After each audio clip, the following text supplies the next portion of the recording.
Welcome to Command Control Power, a weekly podcast hosted by 3 certified members of the Apple Consultants Network, drawing from over half a century of combined experience.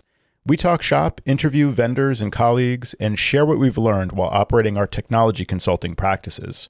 This is Joe Saponare of CyMac, and my 2 co-hosts are Jerry Zigmont of MacWorks and Sam Valencia of the HCS Technology Group. Hey everybody, it's our 9th anniversary. That's right, we've been recording Command Control Power every week since June 2013. For the freshest content, a peek behind the scenes, and more candid conversation about running our businesses, dealing with clients, fixing tough technical issues, and everything else you love about Command Control Power, we invite you to join us on Patreon so you don't miss any of this great content.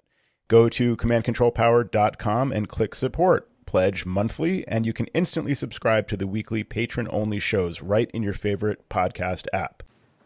We are very honored this week to be joined by 2 guests, Adam Engst, publisher of TidBITS and TidBITS Content Network, one of the longest running, if not the longest running, online publications. Thanks for joining us, Adam. Thanks for having me. And Will O'Neill, president of Mid-Atlantic Computer Solutions. Will, thanks for joining us. It's good to be here. And so we invited you guys both on at the same time because we're talking with Adam at the ACES conference about the TidBITS Content Network. This is a relatively new offering that allows consultants to basically publish ready-made content for our industry. Will, I guess you're one of Adam's customers in that, and so we thought I hope to think that I was his first subscriber. Will was in fact one of the people who, when we were first raising the idea, this has happened at a MacTech conference, 2 years ago? Could have been 3. Could have been 3 years ago. Tanya and I had this idea, and we were like, okay, it was Will and J.D. Strong and Alan Hancock. I was like, okay, guys, and Brian Best, like, okay, guys, what do you think about this? A few of them were like, okay, how do we give you money? So that was a really a vote of confidence that helped a great deal as far as us actually going to the next step. So what do you think it was that was so interesting, exciting to those initial potential customers of yours? Everyone kind of knows you need to have a blog, you need to have social media, and you need to have an email newsletter and everything. Let's face it, everyone's busy. It's just hard to generate content. Mm-hmm. And that's assuming that you consider yourself a writer. If you aren't a writer, or you find, you can do it, but it's something that takes you a long time, then it's just hard to get around to.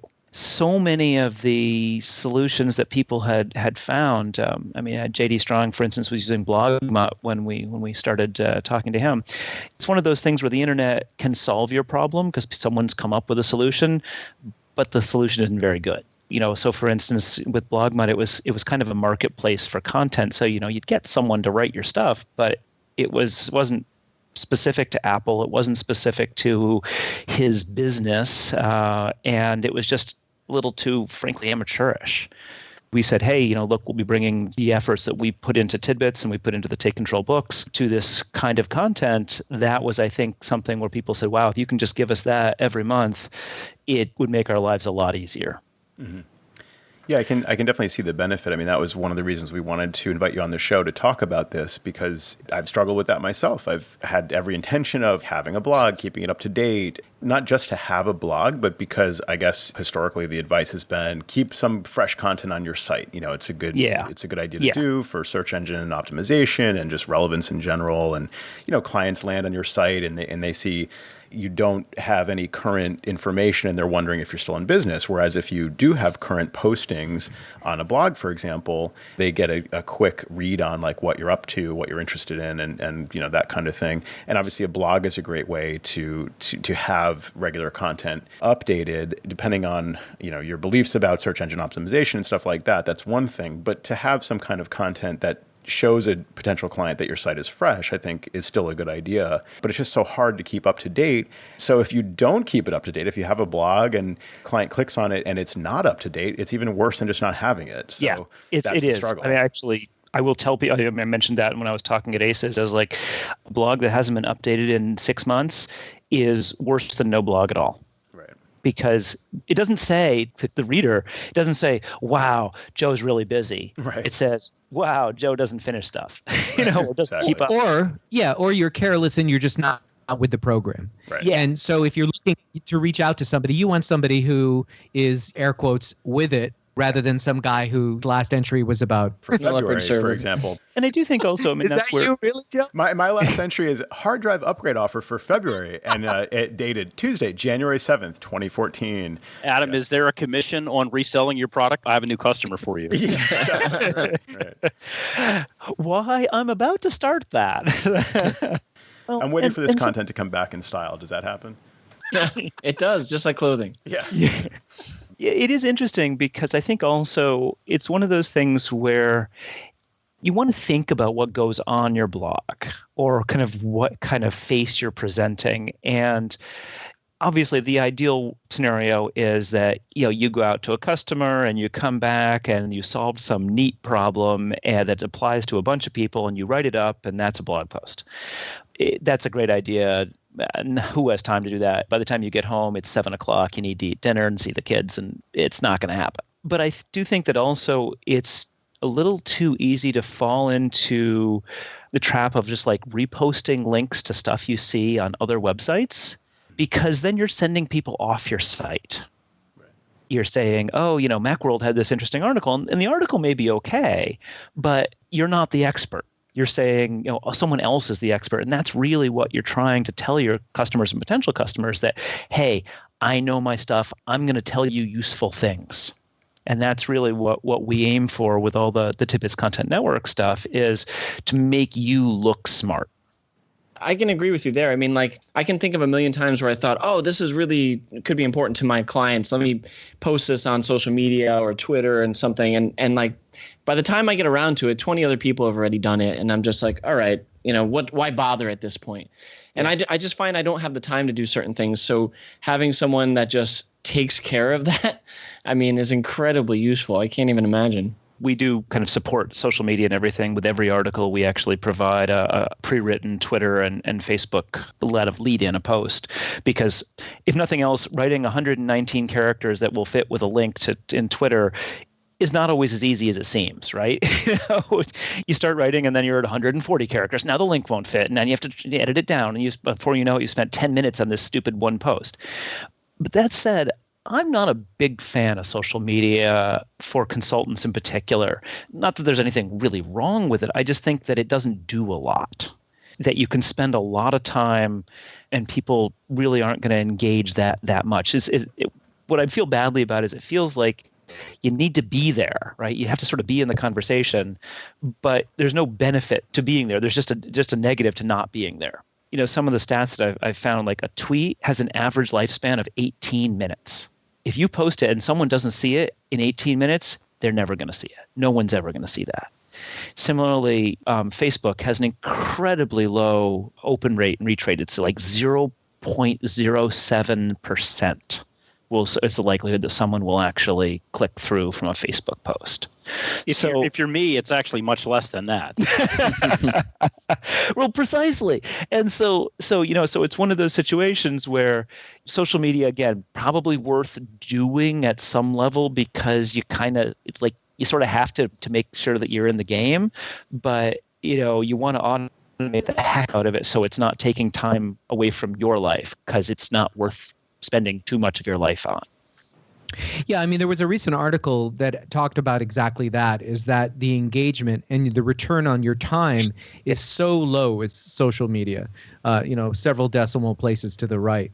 And they said that, you're better off spending your time and your attention on doing outright advertising. And that's where I really found that there was value in your service too, Adam, is that you don't necessarily have to do these as blog posts. You could do these in a regular newsletter, and all of a sudden you've got your core audience. Certainly that doesn't reach out to potential new customers, but you could certainly post a link to your newsletter on the blog that talks about the particular subject that you're dealing with. In your syndication feed, for lack of a better word, when you put it out to your subscribers, mm-hmm. Can you just address like someone who might be listening to this and say, well, it sounds good, but if I'm going to put out something and Joe has his business down the street from me, he's in Connecticut and Sam's in Connecticut, and we're all kind of like out there putting out this same content. Can you just speak to how it would handle overlap in some way if we're all blogging about the same thing? I think the first answer to that is that that's a problem we'd like to have. We would love to have so many people signed up that there was starting to be some overlap. So realistically, we're not there yet. Right. And I mean, I think we would need, frankly, thousands of customers before that would be an issue. I do believe also we ran the Take Control books publishing was an imprint for us. We ran Take Control books for 14 years. And we did a lot of publicity for the books and looked at actually also sales in different venues. So Amazon, we sold books to O'Reilly, Barnes & Noble, Apple's iBookstore. And one of the things that we learned was that audiences don't overlap. That we worry about this a whole lot, but it turns out the internet is a really, really large place. There may be an anecdotal overlap, but when you actually look at the people who would be on Sam's list versus being on Joe's list, the overlap might be, 5%, 3%, 2%? It's going to be small. One, I don't think it's actually much of a thing to worry about. And two, this also really assumes that people, one, read absolutely everything and retain it. So, well, not only that, but like notice. Yeah. Things like in general. Could you remember? Yeah. Could you remember all the articles you've read about the Apple industry this week and where they came from? Right. I can't. Well, I mean, I think the only place where this is a concern is if a potential new client would, stumble into my site and Sam's site. Maybe they found us both through the consultants network, so that's not inconceivable. And, they're looking at my site and they're seeing some article I've, in theory, written, or, they're just seeing some content, and then they're looking at Sam's site and seeing the same content, and they're thinking, oh, okay, these guys are getting their content from somewhere else. But they just move on and they continue to evaluate us. And I really can't imagine that it would be that it would mean something one way or the other to more than one client per year, if that, or something.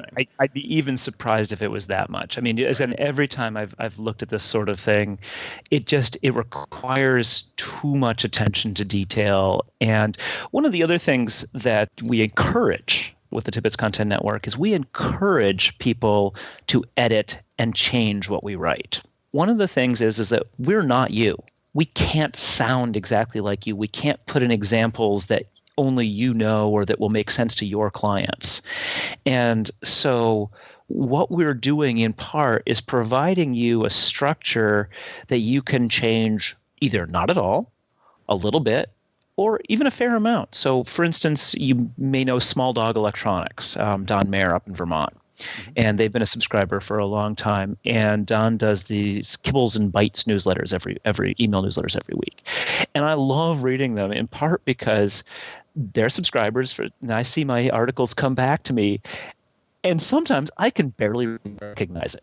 It's like they've completely redone the intro. They've redone a screenshot because, I had a screenshot that, had a cat in it and they're dog people. So they, of course, had to make a new one with a dog in it, and so you're like, oh, look, there's the meat of the article, like the 3 paragraphs in the middle is the same, but everything else is different. Yeah, it could be like a jumpstart for generating your own content in theory, but you can share many of the same paragraphs. And in that case, I mean, nobody would ever notice, I'm sure. Yeah. Precisely. And as I said, if you're busy, you just post it. If you got a little bit of time, or there's something that just happened for one of your clients, and you can actually tell a little story in a sentence or two at the beginning. Great, makes the article all the more like you, and and someone's got some major thunderstorm there. Yeah, we're having a major thunderstorm here right outside my office. I just saw a huge flash of lightning, and I don't know if there was a brief power interruption or anything like that. I heard something. It's crazy thunder and lightning. So no one's moving big sheets of aluminum, because that's what I thought was the other. Yeah, that's the other possibility. I wanted to kind of get your insight on this, Will, in terms of, I don't know, how you're using it, potentially either in a blog or newsletter or both. If you've decided to perhaps customize the information in any way, or if you think it's good as is. For the first couple of months, we'd just been reposting it. I had an issue. Basically, when the content comes, it comes on the first of the month. So I had all my blog was auto posting all 4, some cases 5 of the articles on the first of the month. And I was like, well, this isn't supposed to be working this way. A little bit of tech support later, I discovered that things didn't have to auto post. And so now what's going to happen is when the content is released, I actually have a to-do item every Monday to release one of the items. But that's when I'm going to take the time to probably do a Facebook Live summary of what's happening. If you're not paying attention to the feed, I think Facebook Live is probably going to be a more engaging. Why would Mid-Atlantic Computer Solutions be live? It must be some good news or some good information or something I need right now. So I'm with most of you. I don't think Facebook and consultants really mix and match, but I need a way to make sure people know that I am engaged in this. And our website right now has lots of content. And we have custom content posted to our blog almost every day. But it was very generic computer industry stuff. Adam's stuff is going to make it so much more proof positive that we are a Mac shop and a Mac supporting company. So that was just icing on the cake for us, just being able to put the specific Mac content in there. And then we'll probably do the other portion too, because the current customers who don't care about Facebook, and we've got hundreds of customers, and I think probably 2 of our customers follow us on Facebook. I want to make sure that they get the information as well. So I'm going to use that as a jumping point, get some real social media going, because now I can be sure that the content is actually relevant to the Apple market. Whereas before, I couldn't be confident that the information was all small business related, but it wasn't necessarily Apple small business related.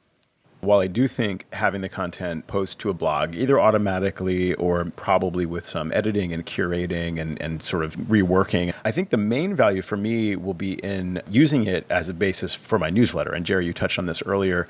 This was the main value that I saw in it, because one of the things that we like to do is send a newsletter on a regular basis, like my blog, that is not nearly as regular as I'd like it to be. And some of the content we get for the newsletter is, of course, from the blog. So this is kind of like a chicken and egg kind of thing where, you know, we can't keep either of these things up to date. Not that we have to write it for the blog and then repost it to the newsletter, but if we have content on the blog, it's sort of a ready-made content for the newsletter.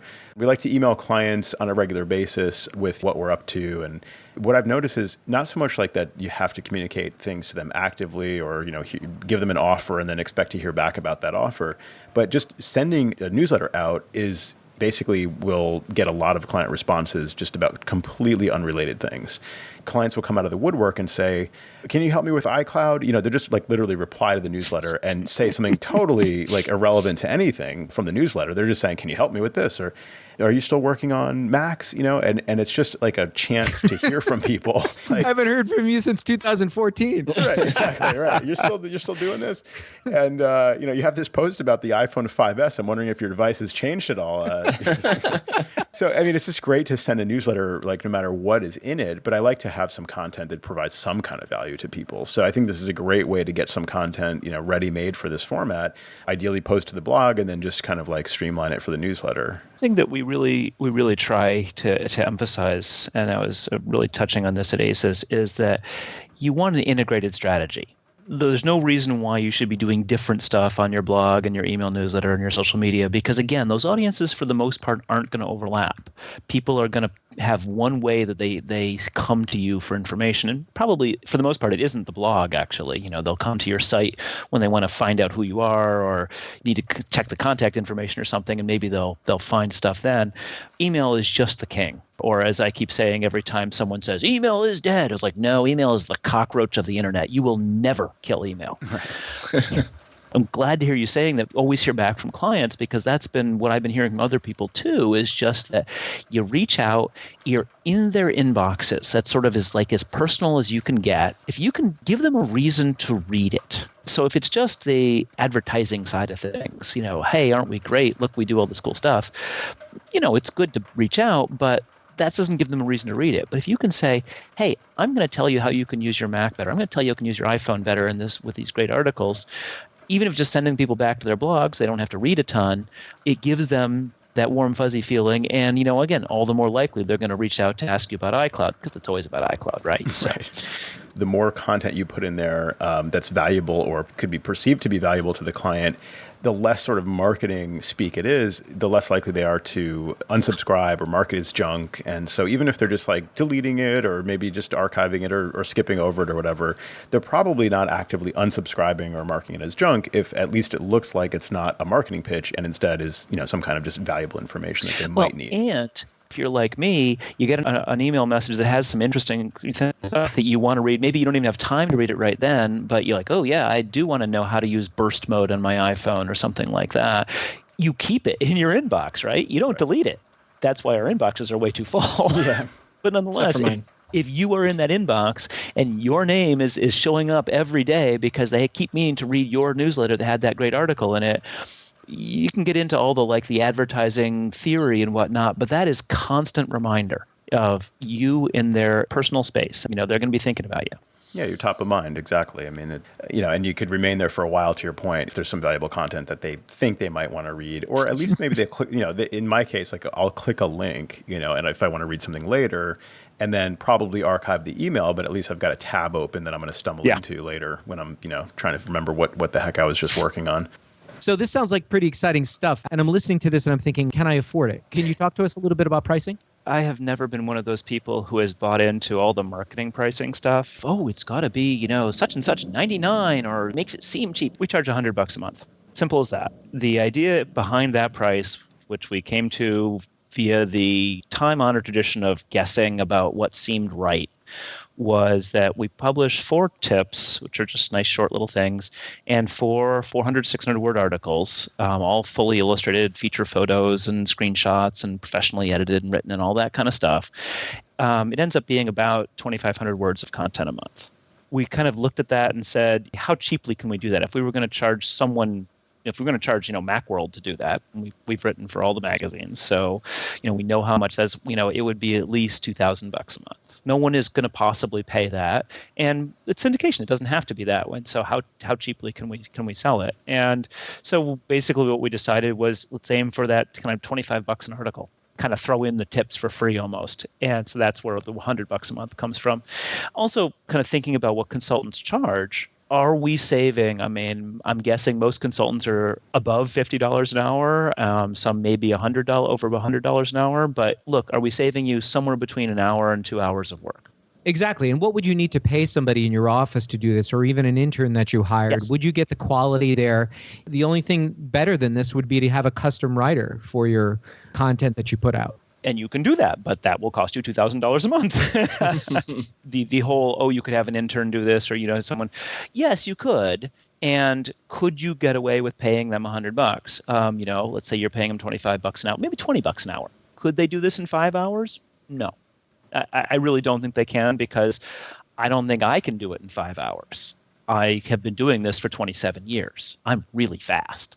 So it just takes time to write something that is engaging and correct, factually and grammatically, and to take screenshots and to doctor the screenshots so they're, reasonable. You're not like revealing your phone number or something. It's just that stuff takes time, and it's not something that your average high school intern or college kid's going to be able to do. And as soon as you're into the professional writers, then it's expensive. Well, I think as professional consultants, we're very familiar with that argument, that, we may hear that from clients like, well, couldn't I get somebody from Craigslist to do this? And it's like, right, we could just end the call here because, if that's really their attitude, they're really probably not a good fit for us. And I think to the same point, if our listeners are thinking, well, like I can just do that every month, that's, I can create that many articles, it's no problem. That's crazy talk. So maybe somebody starting out who doesn't yet have a full, schedule and can devote this kind of, these kind of hours to it. But the way I position it in my mind, I've had a lot of times over the years where I've been trying to write an article or update the blog, with great success, as you guys already know, and thinking to myself, like, if I could just pay somebody some reasonable amount every month to just do this for me, I would very easily give up this responsibility. And I think you've come up with certainly a reasonable price for it. So I have talked to a number of not so much consultants, but more reseller types who will have social media consultants. I'm sure these people are working. Don't get me wrong. I don't want to say bad things about them, but what they're doing is doing like Facebook posts and Twitter posts and stuff. This isn't actual writing. They've kind of decided that they need to be on social media, and they're paying hundreds of dollars a month sometimes, from what I heard, for basically just a Facebook presence, or and a couple of posts to Twitter. And I'm like, really? I don't think that's a good use of your money. I mean, I think you should be getting something that's useful. Here's my backdoor reason for doing all this. Before the call, we were talking about running technology, and I was saying how I was offended at how the running club was using old technology to time races.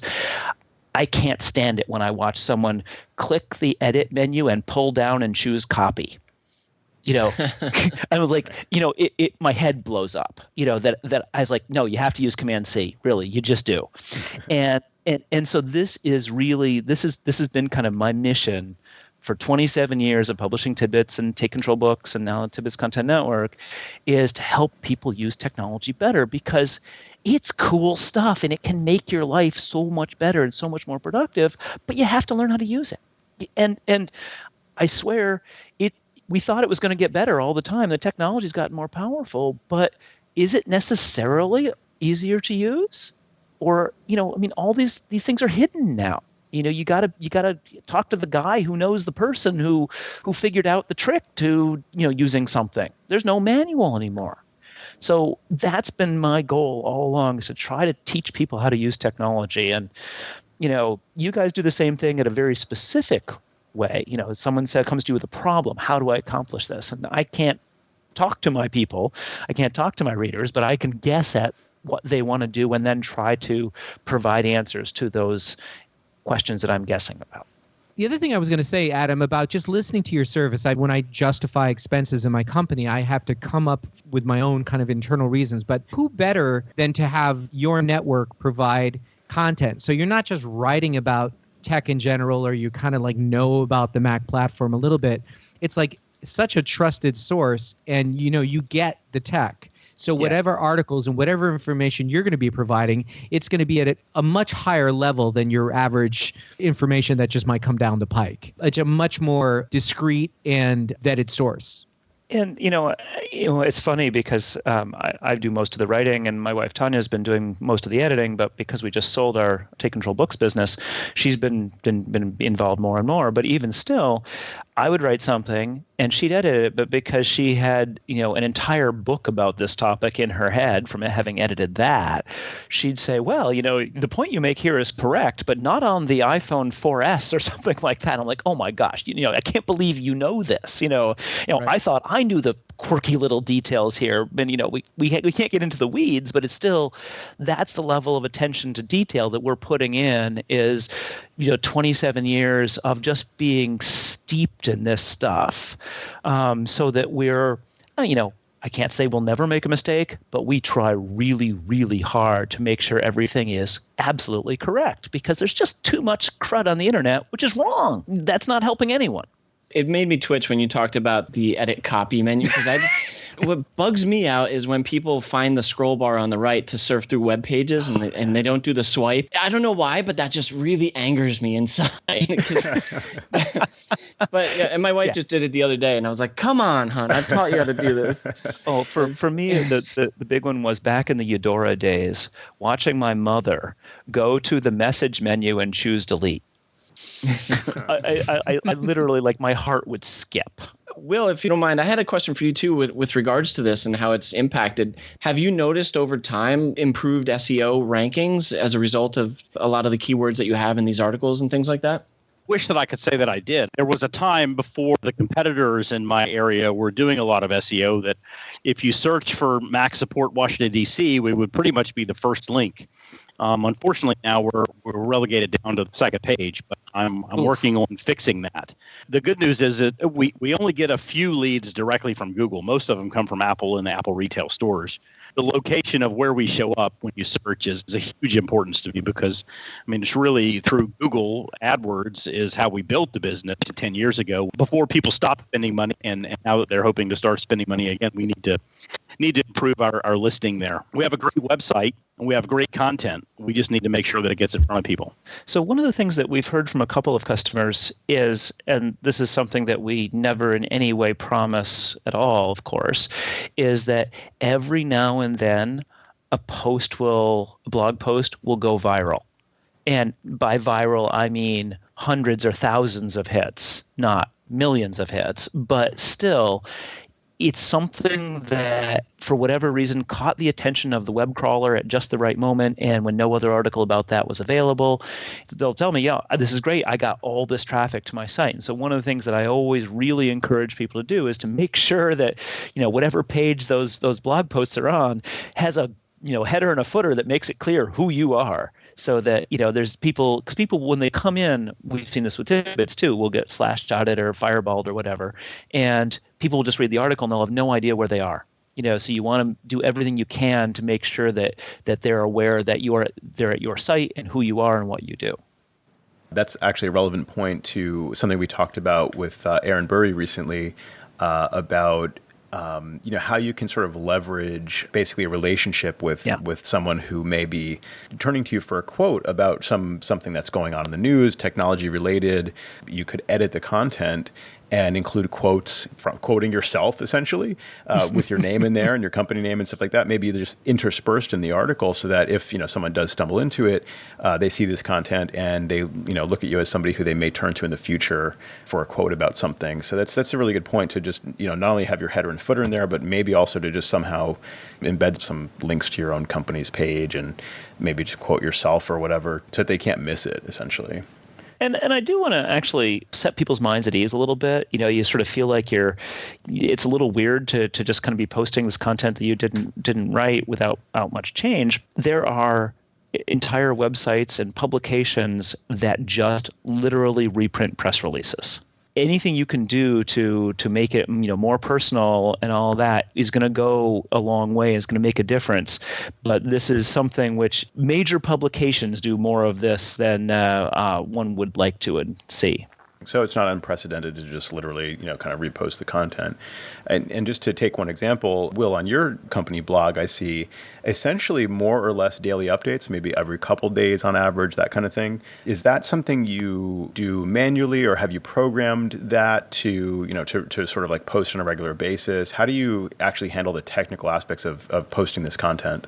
Several years ago, we met a company by the name of Vertical Action. They are the company, this is a plug for them too, because you should really check out what they do. They actually provide the SEO, they provide the website, they provide the content, and they provide all of the updates. So you get the video updates, the video feeds. They do it all for a fantastic price. We have the blog posts, we have the content, we have the SEO. I just needed more of the Apple-oriented content to get on there. So we've been using that company for several years. The drawback was it was technology and small business related. Now with the TidBITS Content Network, we actually have the Apple content, which is why now I want to go deeper into getting this in front of people, getting the blog in front of people. It's got content they care about now. Right. So one of the things that we encourage people to do for the subscribers, every subscriber has a custom RSS feed.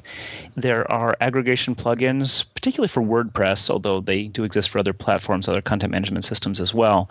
And we encourage people to use them to bring in all the content automatically as draft posts. I mean, Will was saying that his system was configured so that it actually just posted everything right away, which is a little shocking. But the idea is that you bring all this content in, you get 4 tips and 4 articles, and then you can sit down on the first business day of the month when it appears, or shortly thereafter, and then schedule it. So you can have it be coming out at that nice regular interval without having to do any more. So Svan Petrick, we met at ACES, one of our subscribers, was saying that he just sits down beginning of every month and spends 20 or 30 minutes, and then he doesn't think about it again for the rest of the month, because he's got it all just scheduled to pop out on a regular basis, 1 tip and 1 article. And Will's going for a much higher volume approach, so obviously that's got to be automated. You can't do that manually. That's not by design. The quantity of posts is just based on the company that's doing it, that's writing speed. It has nothing to do with me wanting more or wanting less. It is nice because the website is clearly current, but I wish I could strip out some of those posts that were less than Mac related. Yeah, the Windows malware ones. Yeah. Right. Windows XP just got an update. Did you see that? Woo! Yeah. Yeah, exactly. Well, I did. I noticed it on your blog. Well, exactly.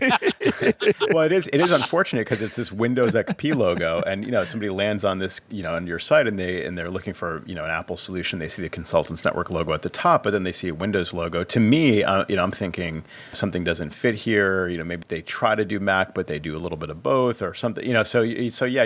To your point, it would be nice to be able to curate that a little bit further. I love the idea of having a list of posts, as drafts, and just being able to say, well, this one doesn't interest my client base, delete, and then edit this one, maybe change the title, and then queue it up for posting in a week or a month or whatever. So, Adam, how much of your content is sort of evergreen type stuff, or, as evergreen as tech stuff can be versus current cutting edge stuff? I would like to think that most of it will age pretty well for the 3 to 9 month range. Mm-hmm.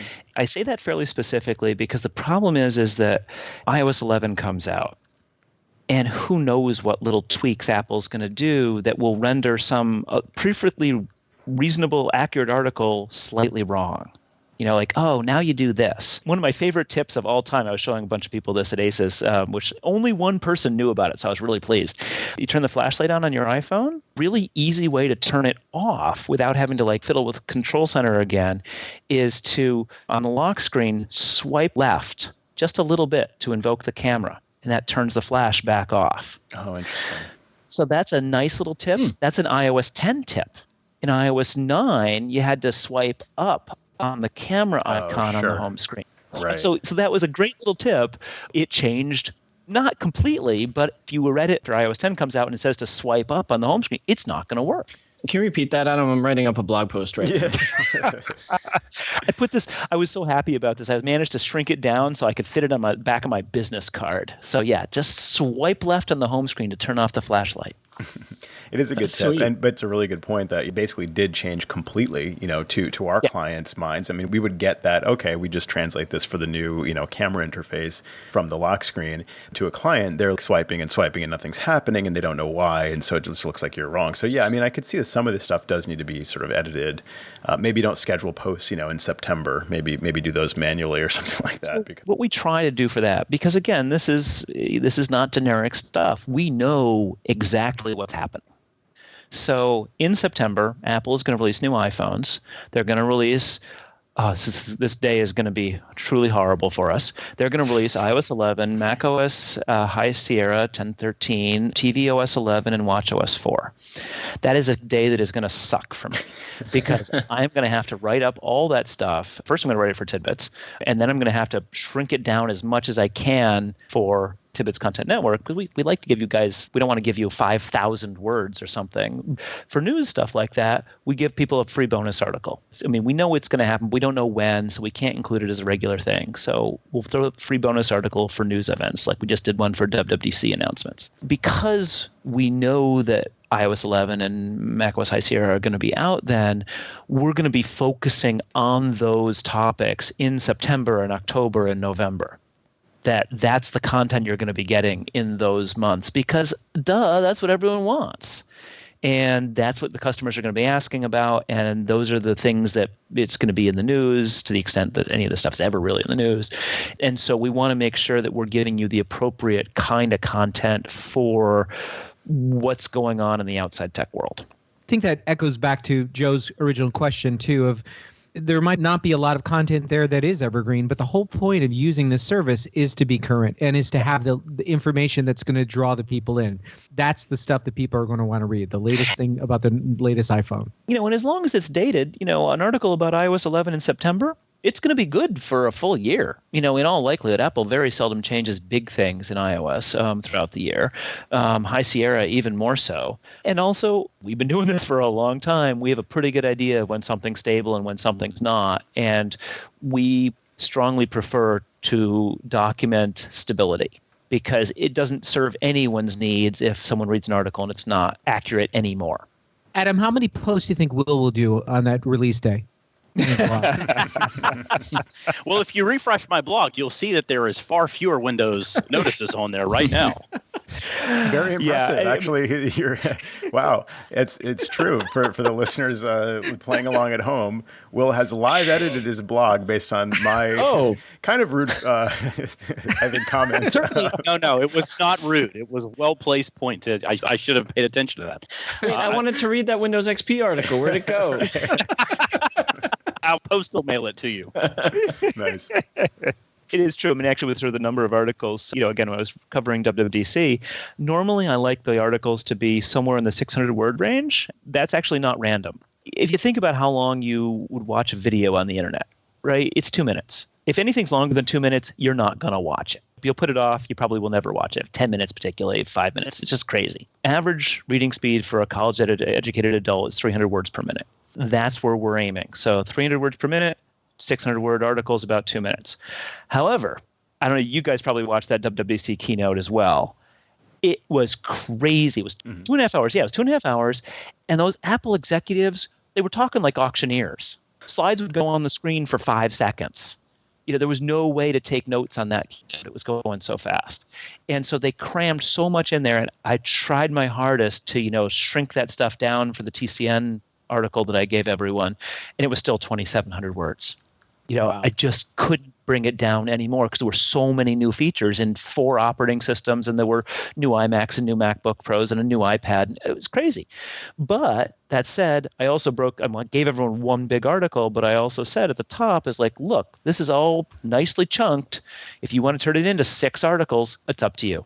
Do what you want with it. Maybe your people will want one big post because that's what just happened yesterday, or maybe you want to put it out one a day for the next 5 days. That works too. So it's all about giving people tools that they can use with their content. The other thing that comes to mind is just as a response to those inevitable questions. It is good you keep it relevant and you get this content out so quickly after these major announcements because we get those questions. It is in the news when Apple makes a big announcement. And then clients say, sometimes they'll just forward me an article and say, what do you think about this? They haven't even read it yet, but they just want my take on it. Or the question is like, have you heard about whatever? What do you think about it? It's just great to be able to have a response to send somebody a link to, like, my blog with my thoughts on it, which are actually your thoughts on it. And, assuming we're in agreement, it's just great to have that as a resource. Absolutely. And, and honestly, if you didn't agree with me, that's fine. No problem. Sure. For instance, the latest iMac changes. I thought the most interesting one in some ways was the 21.5-inch iMac because it really changed. It used to be much more on the low end. There's only one Retina model. Now there's 2 Retina models, and they're really deprecating the non-Retina one. And even the Retina ones have much higher RAM and more hard disk and more storage space kind of options. And so it's not that I'm recommending that. I'm just saying, hey, if you were interested in this size, this one's has changed more than you might think. And that's something where, if you know that that's not of interest to your clients, take it out, whatever. It doesn't matter. I'm not offended. Sure. But alternately, it's something cool that you can point to and say, if your space is a consideration in this particular office scenario, 21.5-inch iMac just got a lot better. I really do think that one of the main points of value you bring to this is just your experience in the field, the fact that we do tend to agree on so many points. Been in this world long enough to sort of have a good read on what clients are interested in, what consultants think, because you've had that experience that overlap with the Apple Consultants Network over all these years. That's obviously a big part of the value that you're bringing. It's not just any voice. It's a very strong voice in this area. Just as we wrap up, Adam, I wanted to just understand a little bit more about your experience with the Apple Consultants Network over the years. You've always been such a big supporter. I think first you learned about who you were through some of the deals you offered to the ACN. We still get the Take Control books, even though you've sold that business to Joe Kissel. He's still honoring that. That was always a great resource as well. Speaking of content, that's out there for us. Much different kind of realm. These are books that we can read to understand more about how different things work and all the little nitty-gritty details about iCloud, for example, to take one of the recent books that was updated. What is that relationship you've had with the Apple Consultants Network over all these years? It's interesting because it's almost a little bit of a backdoor relationship. Having done TidBITS for so long, I know so many people. And I go to conferences, I run into Phil Goodman and Annie Espo. These people are just my friends. And similarly, I have a lot of ties with the user group world. And a lot of the user group leaders are often ACNs. The Oniana mug, Elsa Travisano is a big ACN, and she works as a consultant in Oniana, and she works with the mug and everything like that. So what I've always felt, it gets back to, again, why I do this stuff is I want people to be using technology better. As I wrote when I was covering ACES, I did consulting way back when in the 90s. It's all about helping people.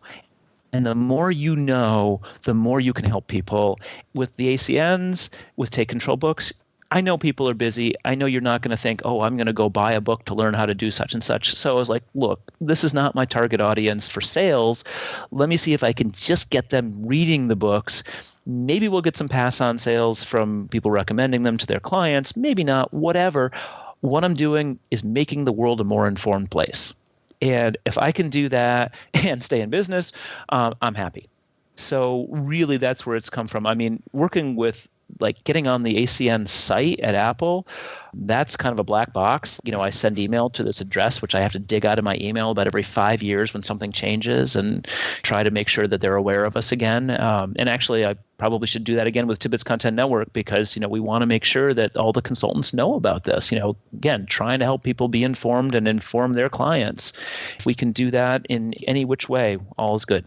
It's a great mission, and you're doing a great job of it. It's great to hear your perspective on this world of technology and to have you still at it after all these years. And and I have to say, I've been listening to your podcast for a while now, and it is just eye-opening for me, again, having done consulting back in literally the early 90s, just how much the world has changed. That I know the technology, but wow, the business is such a different thing now. And, I recognize it from the back in the old days, and it's just so fun to see how people are thinking about it and doing it, and really how much it's grown up. This is real stuff, and people really need the help.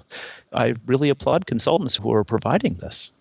Well, as we wrap up, where can listeners find out more about TidBITS Content Network besides Googling it? The URL is TCN, TidBITS Content Network, .tidbits.com. You'll also see there we have slightly different programs for a group called ASMC and for Apple consultants. So just click the Apple Pros button on that page that you'll get to, and you'll get to the whole thing. It's all the same stuff and the same price. It's just different terminology in places. So tcn.tidbits.com. Thanks again, Adam, for joining us. Adam Engst of the TidBITS Content Network, and also Will O'Neill, President of Mid-Atlantic Computer Solutions. Thank you both for joining us.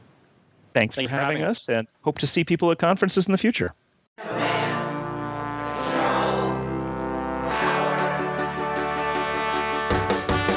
Jerry does his voices of customers of all kinds. Am I on the cloud?